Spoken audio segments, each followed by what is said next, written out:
Let's consider a matter that many people won't want to talk about, at the risk of offending people who I may like to do business with. Certain things need to have a light shining on them in order that we can all continue to flourish as contributing members of society.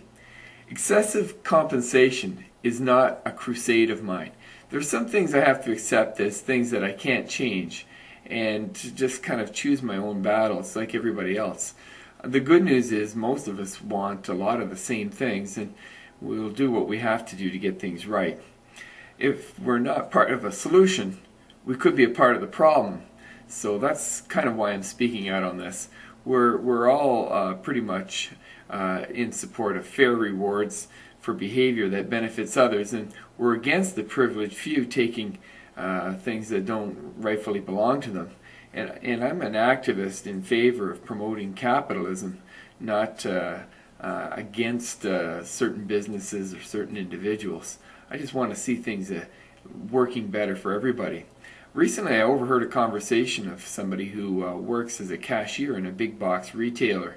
What was happening was that the cashier was being dismissed by the business because she became aware of pilfering that was taking place in a back room, and she didn't report it to management. So we consider that to be a pretty fair punishment on account of the crime of association, just knowing about something. Yet if you go to that same corporation, you look at the executive ranks, they have a board of directors that's often handpicked by the executives that they're supposed to be overseeing on behalf of the shareholders. They can be family members, cronies, business associates, or colleagues that they've met.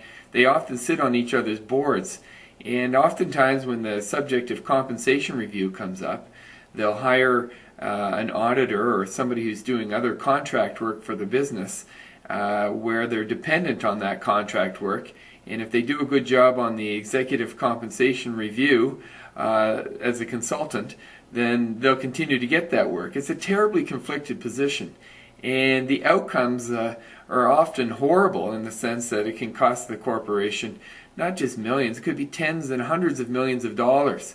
And oftentimes these studies are terribly flawed. It can be looking at companies that aren't even in the same industry. They can be looking at businesses that derive their revenues from different sources, their profits from different sources. Sometimes they're comparing against companies that are profitable against companies that aren't profitable, and they're still making recommendations for compensation that are just absurd and often driven largely by envy or oversized egos.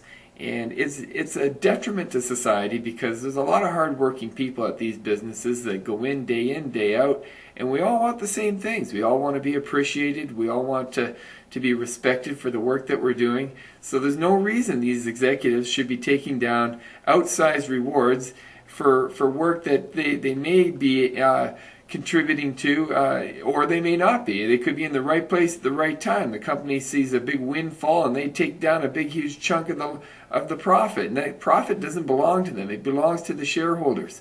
So what's actually happening is they're taking things that don't belong to them, they're misappropriating it, and it amounts to nothing more than pilfering from the corporate treasury. And I'm doing my part to ensure that we keep a light shining on things that need to be looked at, and this is one of those things.